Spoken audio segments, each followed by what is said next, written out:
De volta com o Educador em Entrevista, hoje aqui na companhia do Capitão Lázaro.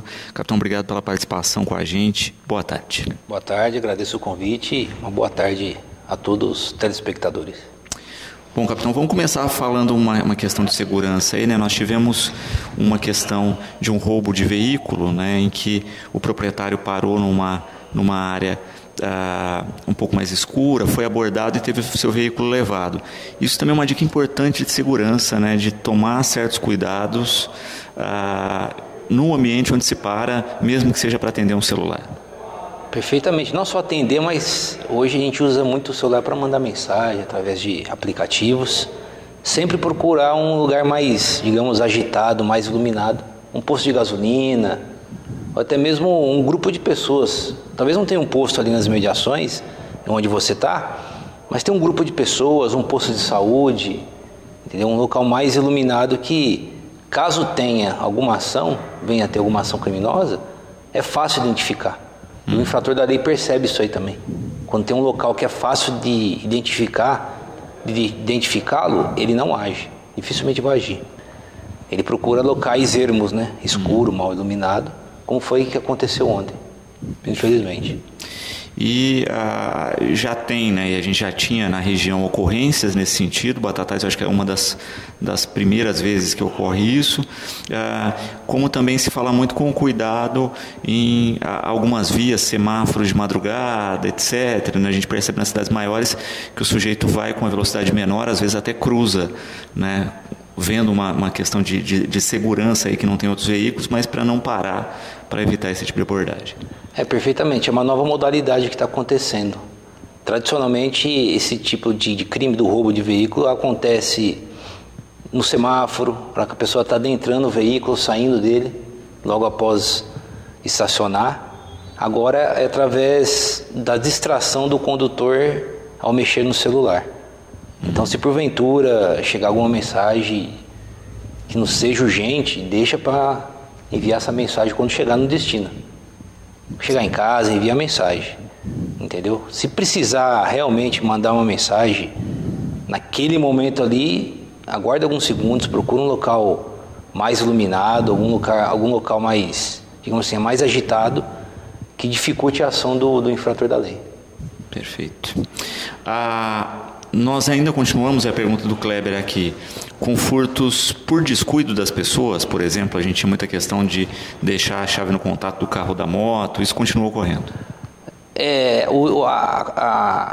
O índice desse tipo de comportamento do munícipe aqui em Batatais diminuiu muito. Os policiais têm observado que o pessoal está tomando cuidado, a incidência está caindo, porém a gente observa alguma situação de vidro aberto agora. A gente orienta a população para que tome esse cuidado, para que não ocorra o que ocorreu dias atrás, um casal pegar uma certa quantia de dinheiro no painel do veículo. Em que pese quem está errado não é o cidadão de bem ali que pagou o seu carro. No caso, era um casal que praticou o delito.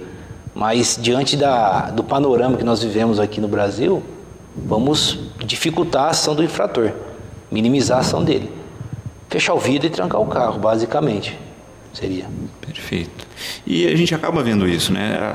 A criminalidade ela vai migrando de acordo com as situações, né? A gente tinha no passado uma questão muito de furtos de rádios, né? de automóveis, é uma coisa que, né, entrou um pouquinho em extinção, sumiu aí dos boletins e novas modalidades acabam aparecendo. Justamente, a tendência de acontecer um roubo, não só em Batatais, mas em outras localidades do Brasil, nas circunstâncias que aconteceu ontem, a tendência é que tenha outras ocorrências parecidas. Porque hoje a pessoa vive ávida por estar mexendo no celular ali. Muitas vezes ela recebe uma mensagem, ela já quer responder de pronto. E muitas vezes não é uma mensagem urgente, né? Sim, que pode esperar alguns minutos, que pode esperar alguns instantes para estar enviando e enviar no local mais seguro. E a Cristina colocando uma questão que é a problemática ainda da drogadição, né, da droga, capitão. Como combater uma coisa que está num ponto avassalador e que a gente percebe que boa parte da criminalidade transita ao redor disso? Justamente, essa questão ela é bastante complexa. Ela necessita não só de ação de polícia, mas ela necessita também de políticas públicas dos governantes. Isso aí tem que ser ações paralelas. Tem o tráfico de entorpecente, que a PM age constantemente, mas tem o doente também. Infelizmente, tem a pessoa que está doente. E se não houver um tratamento com essa pessoa, dificilmente ela vai sair, ela vai continuar no tráfico, principalmente o usuário que mantém o tráfico de entorpecente. Infelizmente. Então tem que ser ações paralelas, não deve ser só ação de polícia, mas ação do poder público também. E de fato é isso, né? Um conjunto da obra, né? Porque é a questão da saúde para tentar recuperar esse dependente que é um doente, né? É a questão da própria polícia no combate ao tráfico, é a questão da educação, né? Para que a gente não tenha mais pessoas experimentando aí, entrando nesse mundo. Então é um conjunto que, se uma parte não está bem estruturada, acaba sobrecarregando as outras. Justamente, eu até cito um cidadão aqui em Batatais, o Julinho do Tiner. Que a gente conseguiu tomar algumas medidas em conjunto com o Poder Judiciário, com o Ministério Público, com relação ao comportamento dele, muitas vezes agressivo, e a gente compulsoriamente, mediante ação judicial, com o apoio do CONSEG também, conseguimos tomar algumas medidas com relação a isso aí. Então é importante que a população, qualquer situação que extrapole a normalidade com relação a esses indivíduos aí que estão usando constantemente, a população sabe quem é, são vários, né? Que ligue o 90, que se precisar acompanhe a viatura até o distrito, para estar registrando o fato, a gente ganhar subsídio para estar tomando uma outra medida dessa, que tem que ser compulsória. E essa medida compulsória, ela vem do Poder Judiciário, do Ministério Público, e se inicia com a ação da PM junto com a população. Perfeito. E de fato é isso, né? É uma questão de se nortear aí essas políticas, e o tratamento é uma base fundamental, né? E um tratamento de qualidade hoje a gente percebe que tem feito muita diferença. Sim, e eu sempre digo que deve partir da pessoa, do indivíduo ali, ter a iniciativa de querer sair das drogas, entendeu? E muitas vezes eu já observei pessoas ajudando demasiadamente essas pessoas, esses indivíduos envolvidos em entorpecente, dando dinheiro sem motivo. Todos nós, munícipes aqui, trabalhadores, a gente ganha o nosso dinheiro de que maneira? Trabalhando. Então esse cidadão, ele deve ter alguma ocupação para ter alguma recompensa, entendeu? Ficar só naquela questão de doação, comida, roupa, ele se sente em uma situação confortável e muitas vezes não quer sair dessa vida, entendeu? Então é interessante para o munícipe, a comunidade dos bairros, de alguma maneira criar uma certa ocupação para esse indivíduo. Limpar uma calçada, por exemplo, para ele ser recompensado posteriormente. Perfeito. É porque muitas vezes é isso, né? A gente tem no Batataense muito essa questão da compaixão, mas esse tipo de ato acaba agravando o problema ao invés de auxiliar, né? Ajudar a dar uma roupa, alimentar, sem ter uma contrapartida, acaba criando, como o capitão bem coloca, um estado de conforto aí. Sim, isso aí, esse comportamento do Batataense, principalmente, né, é louvável, de querer ajudar o próximo, mas a gente tem que colocar um certo limite. Porque quem está recebendo essa doação vai se sentir num ambiente confortável em querer receber constantemente. E não vai ter a contrapartida, como foi falado, que é a recompensa, como todos nós trabalhadores temos, né? Uma questão que sempre tem dúvidas, capitão, é a respeito das motinhas, né, das bicicletas motorizadas, enfim. Pode, não pode, como funciona?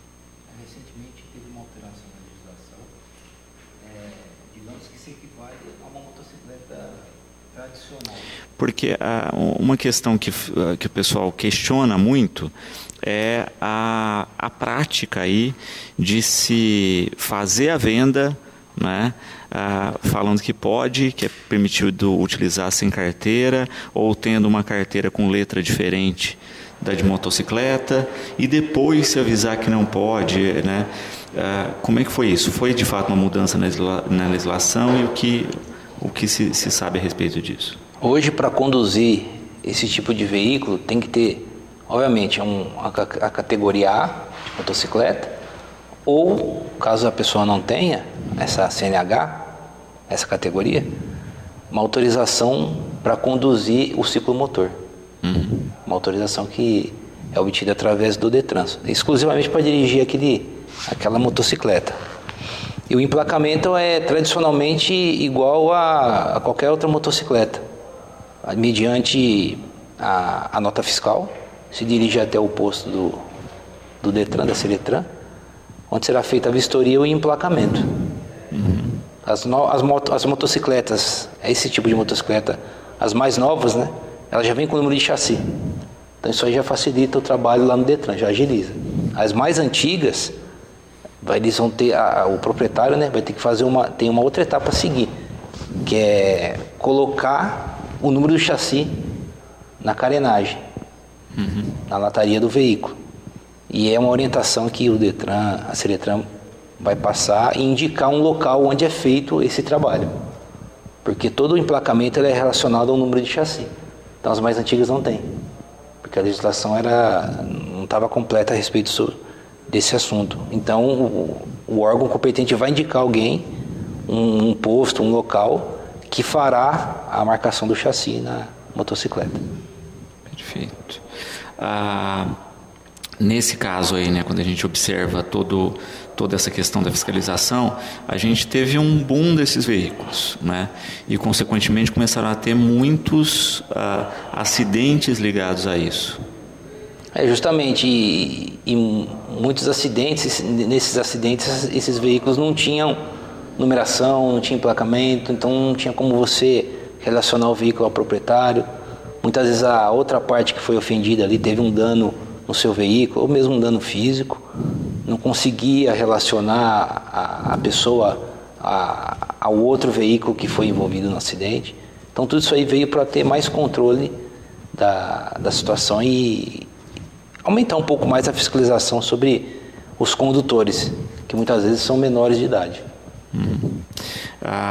E de fato a gente acabou vendo isso, né? Um número grande de condutores menores, as pessoas não respeitando questões mínimas, né? Como uso de capacete, como legislação de trânsito básica, né?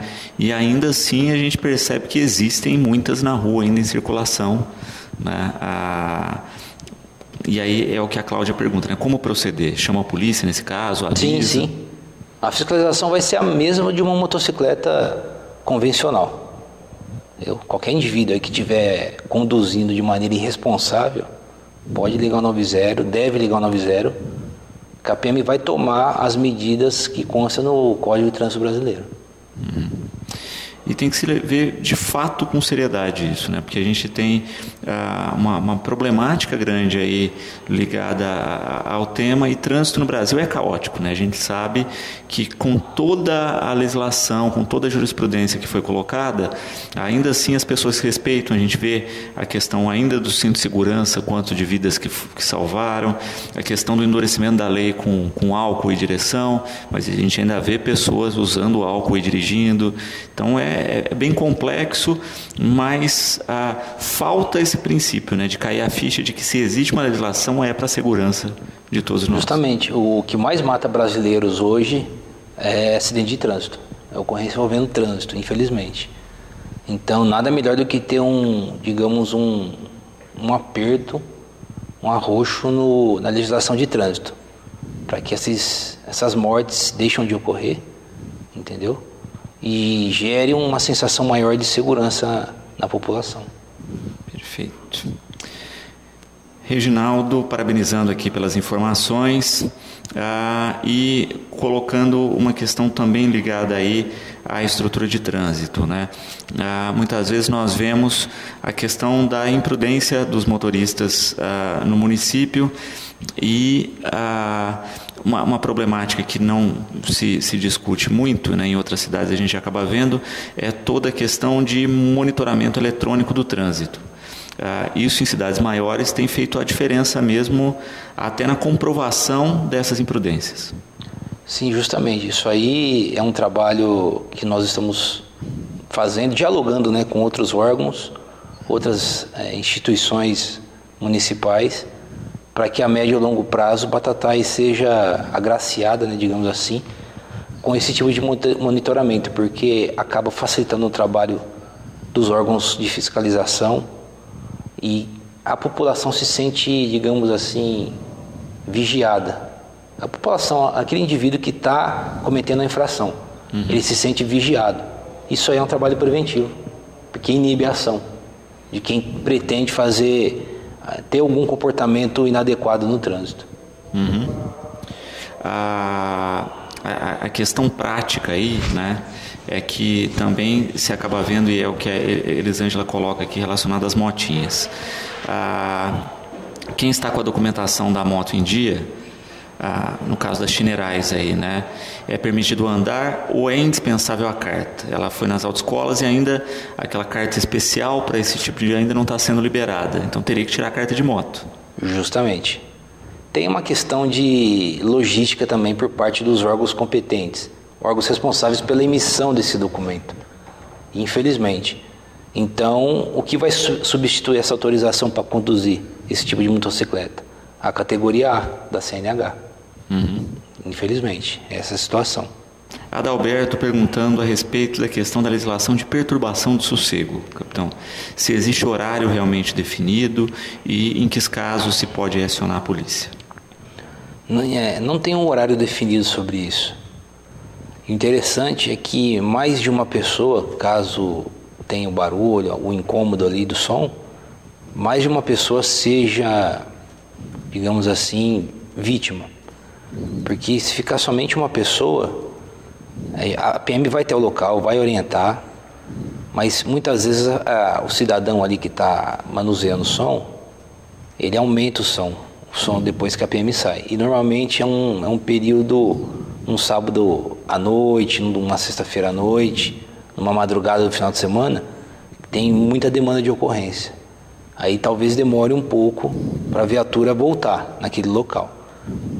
Mas uma situação mais efetiva seria os vizinhos tomarem alguma providência, iniciando com o contato com a viatura para estar confeccionando o BO da Polícia Militar e posteriormente se deslocando até a delegacia para registrar um boletim lá na delegacia, para assim tomar uma medida junto ao Ministério Público. Porque eu já tive um caso em Batatais de proibição de evento, de show, de festas, num determinado local aqui num bairro em Batatais. Vem um documento do Poder Judiciário, através do Ministério Público que provocou, dizendo que estava proibido o show, festa, que seja, num determinado imóvel, porque o imóvel era para locação, para moradia, não para show, festa. E veio essa determinação. E eu fiquei até surpreso positivamente, né? Porque foi a comunidade ali da rua que provocou toda essa situação aí.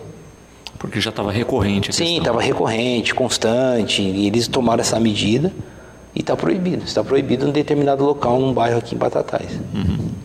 Porque também tem essa questão, né, de não se cumprir as normas de legislação, por exemplo, de um espaço de eventos, né? Justamente, o cidadão ele aluga o espaço para morar.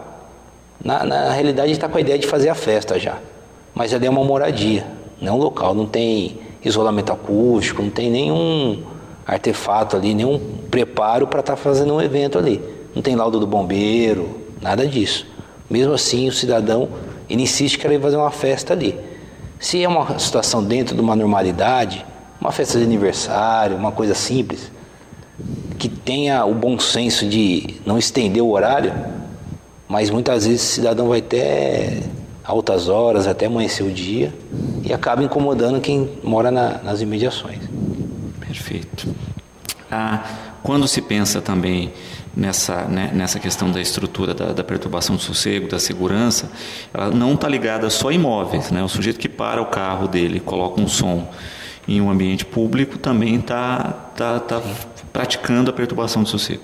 Sim, justamente. Aí facilita um pouco mais a nossa ação de polícia militar, de polícia ostensiva preventiva, porque a gente pode estar fazendo uso do Código de Trânsito Brasileiro, que tem autuações relacionadas ao uso principalmente naquele veículo que está interrompendo via com som alto.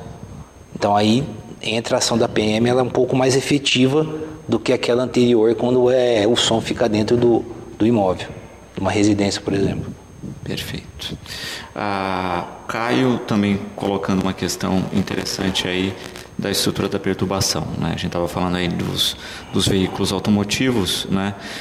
Que muitas vezes as pessoas concorrem com o som em espaços públicos, né? Um liga um som, outro para ao lado, liga outro tipo de música em um volume maior e assim sucessivamente. Isso aí é uma constante nas cidades da região. Tem o Código de Trânsito Brasileiro, a PM está atuando, e se porventura surgir alguma situação, que ligue o 90. Muitas vezes a viatura talvez passe ali, o veículo já tomou destino. Aí a gente não consegue agir, porque o policial não teve situação de flagrante, ele não flagranciou a situação. Mas se constatar, a autuação vai ser elaborada. Perfeito. Amanda, parabenizando pela atuação da PM aqui na cidade e colocando a respeito da questão específica de formação, né, para as pessoas que têm interesse em ingressar na carreira, qual seria a sua dica? A nossa dica é com relação aos concursos, anualmente, nos últimos anos, né, digamos assim, anualmente tem saído os concursos. A gente procura passar qualquer tipo de orientação, vai até o quartel, a gente explica como funciona. É uma profissão gratificante, porque você, digamos assim, está ajudando o próximo, está sempre ajudando o próximo, está sempre procurando melhorar o ambiente de trabalho, procurando melhorar a cidade onde você mora, onde você trabalha. E é uma servidão, digamos assim. E está sempre servindo ao próximo aqui na Polícia Militar. O Henrique perguntando uma questão que muitas vezes vem à tona, né? As pessoas hoje estão equipando as suas residências com ferramentas de segurança, né? Câmera, cerca elétrica, concertina, etc. Se o criminoso se ferir ou se machucar numa concertina ou numa cerca elétrica, qual a responsabilidade do dono do imóvel? A responsabilidade do dono do imóvel é mínima. A mínima possível, quase, eu digo zero, porque quem provocou aquela situação foi o indivíduo que quis entrar na residência.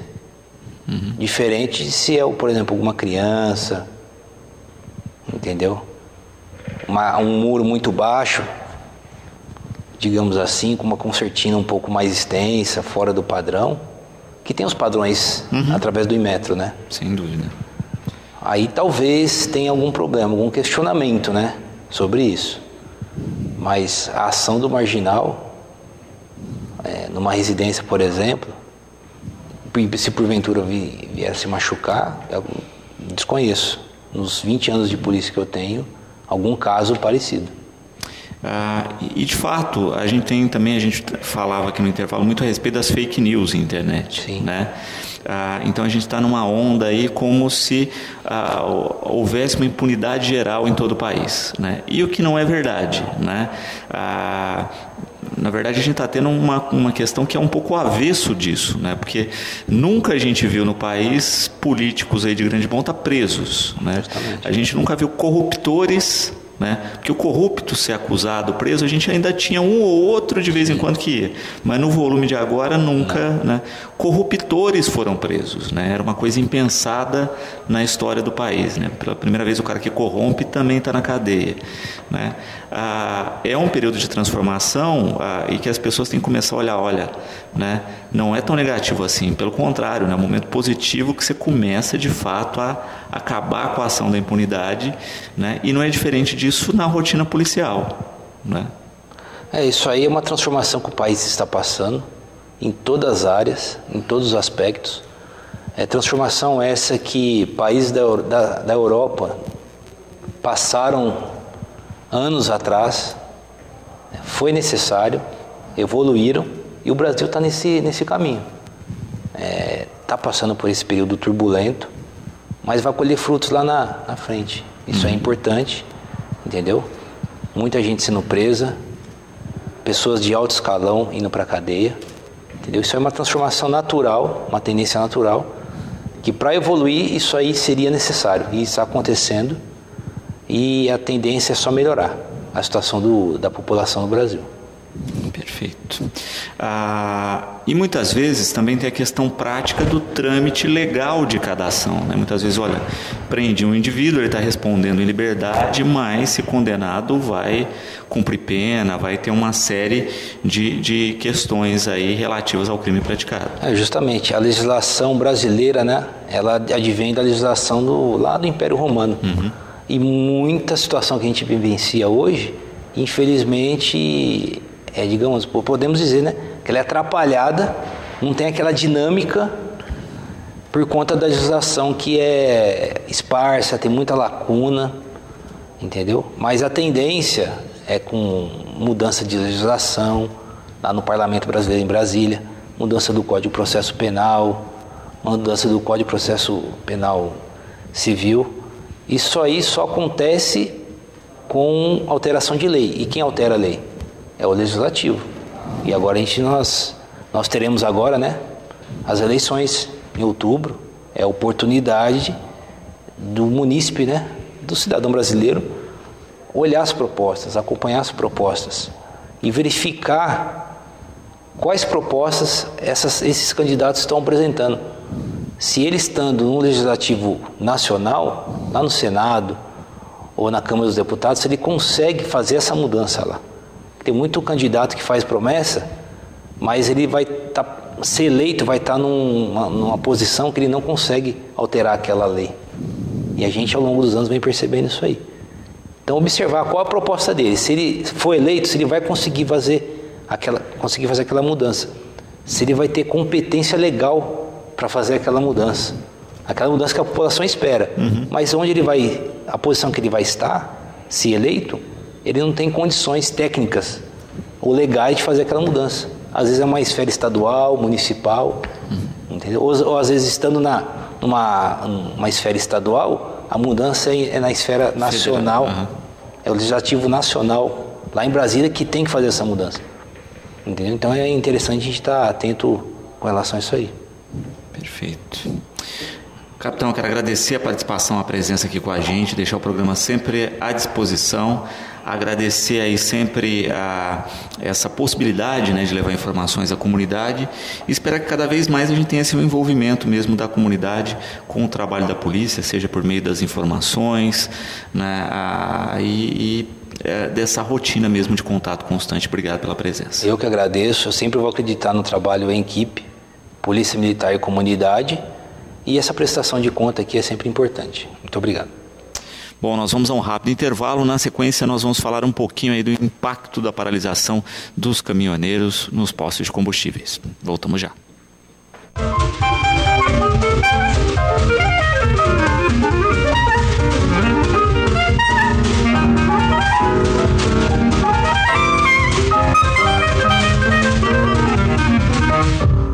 De volta com o Educador Entrevista, a gente vai falar um pouquinho agora a respeito desse impacto aí da paralisação dos caminhoneiros, na companhia aqui do Márcio. Obrigado pela participação com a gente, boa tarde. Obrigado, Luciano, boa tarde, e estamos aí para esclarecer algumas partes. Também com o João Anderson, obrigado pela participação com a gente, boa tarde. Boa tarde, Luciano, tudo bom? Estamos aí.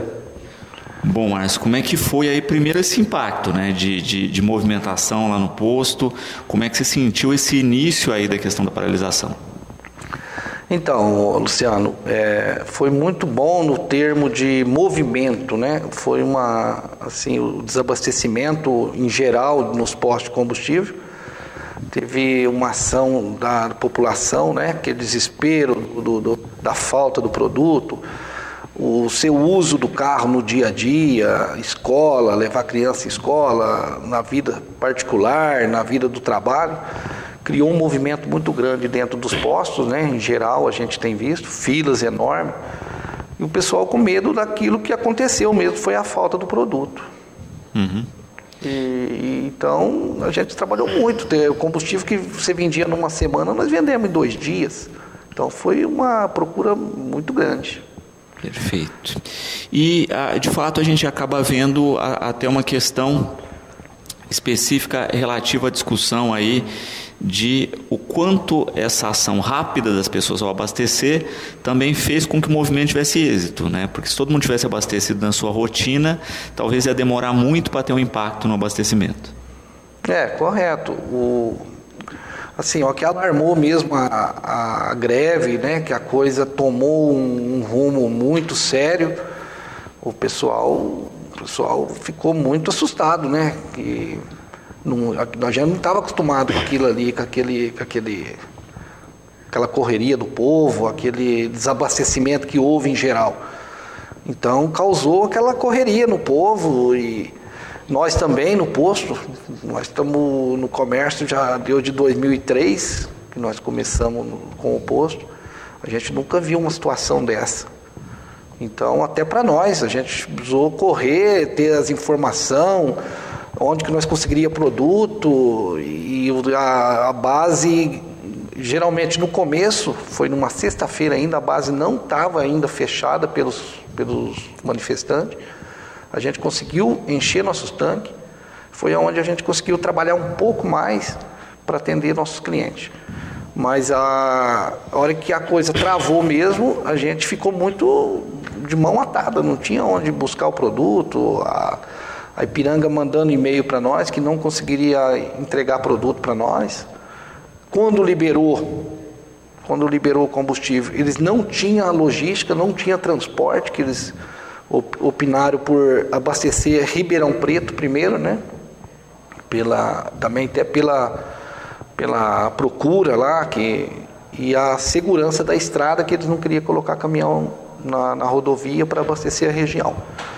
Então a gente pôs nosso caminhão, que nós temos o transporte, que foi onde conseguimos uns abastecimentos mais rápido, né, para a gente favorecer a clientela. Perfeito. E João Anderson, depois aí da paralisação, da questão que foi falada aí do desconto no diesel, as pessoas estão com dificuldade de entender, porque muitas vezes, né, se faz o desconto, mas ele demora para chegar na bomba. Correto. Eu estou junto com o Márcio ali mais na parte de compras, né? A gente sentiu que o diesel ele teve um aumento durante esse ano de 8%, durante todo o ano. Quando o governo vai em rede nacional e ele aplica a baixa de 0,46, esse impacto ele tem um repique, né? A gente chama de repique. Ele demora a chegar na bomba. Por quê? Com certeza, no nosso caso, as revendas, que são os postos, eles teriam estoque, a gente tinha um estoque que a gente comprou na alta, entendeu? Ele só abaixaria, a gente só abaixou a partir do momento que esse estoque ele começou a diminuir. Hoje a gente tem na bomba aí, próximo aos 0,46, que foi o prometido, mas só agora, no começo dessa semana, na segunda-feira, que a gente conseguiu comprar das distribuidoras com o preço próximo ao 0,46 que foi prometido pelo presidente. Uhum. E por que isso, né? O que se tem em estoque ainda foi comprado pelo preço antigo. Você tem toda essa questão de o que está em posto de distribuição, não só no posto, que foi também pelo preço antigo. Então você tem o imposto já foi pago, né? Então leva-se um tempo aí dentro dessa estrutura. Correto. Não só dentro da estrutura, mas se você pensar num ambiente mais macro, né? Pensando desde da estatal, que é a Petrobras, desde o combustível sai de lá, passa pelas refinarias, chega na distribuidora, para chegar na revenda, que são os postos, é um caminho muito longo. E as distribuidoras também trabalham com estoque imenso de produtos, né? Então eles, com certeza, eles teriam esse diesel antes da paralisação, eles nem imaginavam que teria essa paralisação, e depois que acabou, eles soltaram os produtos até eles renovarem o estoque para chegar no consumidor final, na população mesmo. A gente já viu a questão dos combustíveis aí conseguindo uma tranquilidade, o reabastecimento e uma normalização. E a Cláudia perguntando aí, e o gás? Por que está tendo essa dificuldade de normalizar? Então, Luciano, o gás, assim, a gente tem nosso fornecedor é a Copagás. Existe toda a logística, né, que é a parte do líquido, né, chegar até como é que fala, onde engarrafa, né?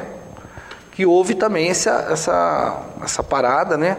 Que pegou todo mundo, toda a população, vamos falar, vazia, né? Que fala, assim, no meu termo. Então, até a coisa voltar e todo mundo, você vê, o gás de cozinha muito grande, né? Hoje, se for pôr o reservatório é muito pouco, né? Que a maioria hoje tem o seu depósito a um quarteirão de casa, então ninguém mais estava guardando bujão, até por segurança, né? Então pegou todo mundo também, e hoje foi o que aconteceu com o combustível, pegou todo mundo assim, sem produto, a engarrafadora que não teve o líquido que chegou, que ela foi engarrafar, então a nossa distribuidora, que é a Copagaz, o que eles falaram para nós foi isso aí, que não estava chegando o produto para eles engarrafar. Depois, quando normalizou, ainda tem aquele trâmite de logística até chegar na engarrafadora e tudo aí por diante. Sem dúvida. E de fato é isso, né? As pessoas tinham aí a sua cota vazia lá em casa, né? Todo mundo correu, abasteceu e de novo gerou um caos. A gente ouviu aqui de alguns distribuidores que venderam em um dia o equivalente a 20 dias de venda, né? Então, de fato, né? E a gente sabe que muito distribuidor daqui a um tempinho vai tirar férias, né? Porque está todo mundo abastecido. Correto, porque é aquele negócio. A procura foi tão grande que a distribuidora fazia também? Ela fracionava. Eu pegava tantos botijão. Não, ela diminuiu 1/3 que me entregava. Então, a concorrência era tão grande para abastecer que aquilo se tornava pouco, né? Então, isso em geral ficou desabastecido o mercado, né? Sem dúvida. Também na questão financeira, né, João Anderson, quando a gente pensa na questão da própria compra, da estrutura aí acoplada nessa questão dos valores, né? Está se falando, e é uma das brigas lá, de se estabelecer um preço mínimo para os fretes. E a gente está vendo uma discussão grande, porque agora o pessoal da agricultura já achou que está abusivo em alguns casos, outros setores, como da indústria, não estão entrando num acordo. Então, isso pode desencadear outras problemáticas aí de paralisações de outros setores. Correto. A gente está vendo aí o desenrolar, acompanhando, né, a questão do frete e do próprio diesel, né, que foi a reivindicação dos caminhoneiros. Mas é uma situação muito delicada, que tem um impacto nacional, que vai impactar todo o país, entendeu? E a gente fica só aguardando, porque a gente sente a presidência, o presidente foi em rede nacional, prometeu algumas coisas, mas também tem outras pessoas, os produtores rurais, as próprias transportadoras, que também estão dentro desse pacote que vão ser impactadas, né? Uhum. Na questão aí da fatídica greve dos petroleiros, né, que se falou muito, teve algum impacto? Aquela questão da paralisação foi ou não? A gente chegou para nós, né, as distribuidoras, a própria Ipiranga chegou a nos comunicar que poderia sim ter uma nova paralisação, mas o governo, o que ele não fez na primeira, ele fez no segundo alarme, né, que foi correr já e sanar a notícia e chamar os petroleiros para conversarem, para não ter a dimensão que teve da primeira vez. Nesse caso aí, né, se fala muito da questão do funcionamento do mercado hoje, quando a gente fala de combustível, com a flutuação do mercado internacional, de acompanhar esses preços de acordo com o mercado. Nos postos acaba sendo um complicador, né? Porque você está com estoque, aí altera e oscila, vocês têm que ficar fazendo um controle rotineiro, porque num período muito curto a gente teve uma oscilação grande de valores. Correto. Nós, no começo do ano, a gente teve mais de 20% de reajuste, né? O que acontece? Subia, a Petrobras anunciava o aumento, um exemplo, 2 centavos, né, 2,5 centavos, 1,8, jamais você vai mexer numa bomba por causa de 1,8 ou 2 centavos, né? Então, a revenda estava sendo agredida também, né? Muita gente, mas subiu, a revenda estava também sendo com dificuldade para trabalhar, por quê? Você ia perdendo a gordura, você ia perdendo margem. Subiu 2 centavos nessa compra. Essa semana a gasolina subiu 2 centavos. Ninguém repassava 2 centavos para o cliente. Então você ia perdendo margem.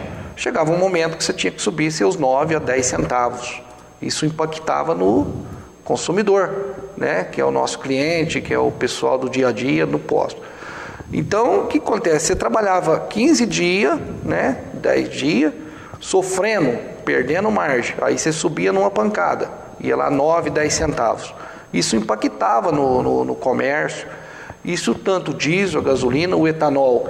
Não era tanto porque agora nós estamos no período de safra, mas também não teve um resultado, aquele abaixo que era para ter, que tem todos os anos. Então, por quê? Por causa da gasolina, que o governo ele segura o preço da gasolina, também o etanol acompanha, porque senão todo mundo vai para o lado do etanol e não coloca gasolina.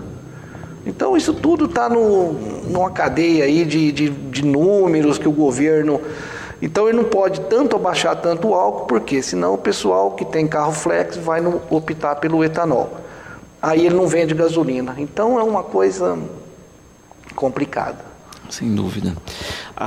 Uma dúvida da Cláudia aqui, que eu acho que é interessante o esclarecimento, né? Nós estamos próximos a usinas, né? Como é que funciona a questão do abastecimento, né? A usina abastece direto os postos ou não? Tem que passar por uma distribuidora? Como é que funciona isso, João Anderson? Correto. E isso é uma pergunta que a gente tem frequente, né? E bastante pertinente a pergunta da telespectadora. O governo ele reivindicou uma lei, né, que a usina não pode vender direto para os postos de combustíveis, certo? Então ela tem que passar por alguma distribuidora. Ao passar por uma distribuidora, o preço ele aumenta. Então a gente fica preso à distribuidora, certo? E a distribuidora compra direto da usina. Por que disso? Obviamente a questão do imposto. Se os postos, as revendas conseguem comprar direto da usina, o etanol seria com preço que todos nós gostaríamos, né? Mas isso não ocorre porque a gente tem que comprar da distribuidora e não consegue comprar direto da usina. É lei, tá no diário oficial, a gente não consegue mudar isso. Uhum. E, de fato, né, a gente tem que entender como funciona essa cadeia produtiva, né? Porque às vezes as pessoas falam assim, mas o problema é a gasolina e o diesel, né? Não era para estar faltando etanol, né? Mas porque como passa por esse trâmite, né? É lógico que a paralisação impactou, né? De uma forma grande aí, né? Porque eu ouvi até comentários nas redes sociais, olha, mas daqui até a usina eu não vi nenhum caminhoneiro parado, eu não vi paralisação, não poderia chegar até lá e trazer o combustível. Mas é bacana ter esclarecimentos, porque a gente só consegue mudar uma estrutura quando a gente entende o funcionamento total dela. Correto. E na questão das distribuidoras, é bastante interessante o teu comentário, porque a gente não está vendo o caminhão, paralisação daqui na usina. É exatamente isso. Não teve, só que a questão funciona, a distribuidora vai comprar da usina, ela vai gerar um saldo, né, que eles chamam de saldo, e ela só consegue fazer a venda para os postos se ela tiver saldo. A maioria das distribuidoras também não tinham saldos, certo? Porque elas também trabalham com um certo estoque e foram pegos de surpresa. Então, por isso que teve esse impasse também do etanol, que só foi regularizado ali na segunda-feira, após a paralisação ali, e na terça-feira, quando foi liberado todo a base de Ribeirão Preto. Perfeito. Na expectativa aí para os próximos dias, vocês acreditam que essa questão do gás se normalize em quanto tempo? Tem alguma expectativa? Olha, a notícia que eu recebi da Copagaz, hoje a gente teve uma conversa lá com eles, eu acredito que mais aí uma semana, eu acho que a população vai estar toda abastecida e eu acho que a rotina, né, continua no que vinha. É uma questão aí do abastecimento mesmo, que estava muito, né? Foi aquela loucura, né? E desabasteceu o mercado, afinal foi isso. Então, acredito que a greve terminou, todo mundo agora vai trabalhar normal. E tanto nós nos postos, a gente também já sentiu também, né, um pouco desse... Porque pegou já todo mundo abastecido, o pessoal que abasteceu. Hoje a gente vê que aquele cliente que ele estava no dia a dia do posto, ele encheu o tanque, ele guardou um reservatório para ele. Então eu acredito que até nós hoje, no momento, a gente está ali trabalhando, mas a venda deu aquela queda, por quê? Pegou todo mundo abastecido, né? O pessoal que sentiu aquela falta do produto, começou todo mundo a abastecer, correndo e... Então eu acredito que mais uma semana aí, aquela rotina do posto, tanto do gás quanto dos combustíveis, vai estar tudo normalizado. Uhum. E de fato é isso, né? Porque não teve, como às vezes a gente vê em alguma rede social falando assim, os postos lucraram com isso. Na verdade não, né? O sujeito abasteceu muito num curto período de tempo e depois o movimento também caiu porque estava todo mundo abastecido. Correto. A gente estava fizemos uma reunião hoje lá no nosso posto e a gente chegou num negócio que você está falando.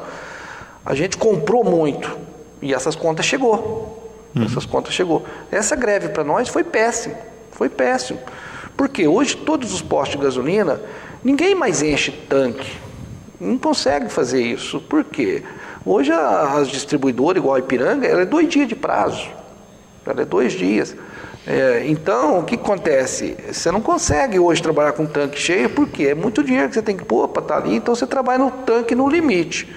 O que aconteceu? A gente comprou muito e foi vendido rápido. Só que essa venda rápida, hoje, eu não estou tendo a galonagem que eu precisava ter, que vinha na minha rotina. Por quê? O fluxo hoje deu uma caída. Então, sobrou muita conta para a gente hoje. Então, nós estamos tentando organizar novamente para seguir aquela rotina que o posto tem, que é o dia a dia, né? Uhum. Então, para nós também não foi muito bom essa greve, não.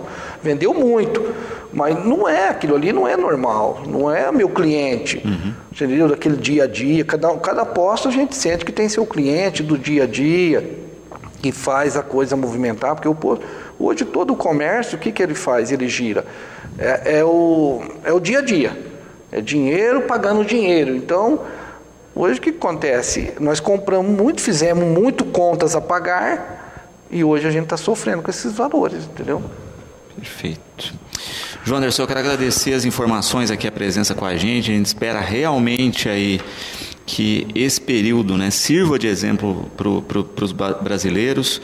Eu acho que o que mais de importante os caminhoneiros fizeram foi brigar pelos seus direitos com uma pauta clara, né, sabendo aí o que queriam. Eu espero que a gente aprenda a agir dessa maneira, né, crie pautas comuns para cobrar aí dos nossos políticos, e em especial esse ano, que é ano de eleição. Obrigado pela participação.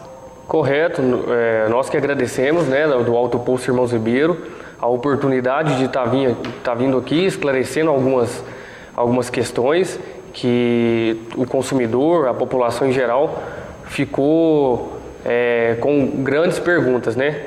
E a gente espera sim que esse ano é um ano decisivo para o país e que a população e todos nós brasileiros entendemos e tenhamos a certeza de aonde queremos chegar e de melhorias e benefícios que são direitos nossos, né? Muito obrigado.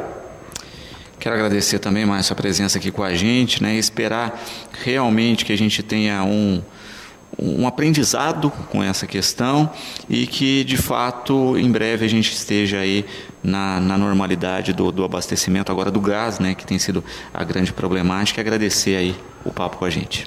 Eu que agradeço, Luciano, a participação, o convite da gente vir esclarecer para o nosso cliente do Alto Posto Irmãos Ribeiro, meus irmãos, meus sócios, funcionários, colaboradores, né?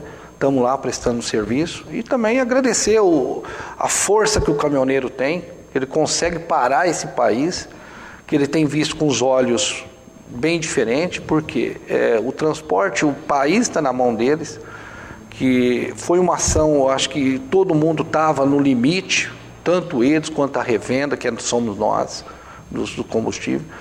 ele estava também numa situação que não tinha como para continuar. Então, eu agradeço também. Para nós, a gente ficou 3 dias parado, mas eu apoiei a opinião deles. E eu acho que eles foi muito bem, eu parabenizo eles e também agradeço aí pela participação e muito obrigado.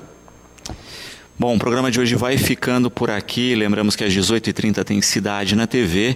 Você fica agora com os aniversariantes do dia, na sequência com a programação da TV Brasil. E nós voltamos amanhã, como sempre, logo após Fique Sabendo, com mais um Educador em Entrevista.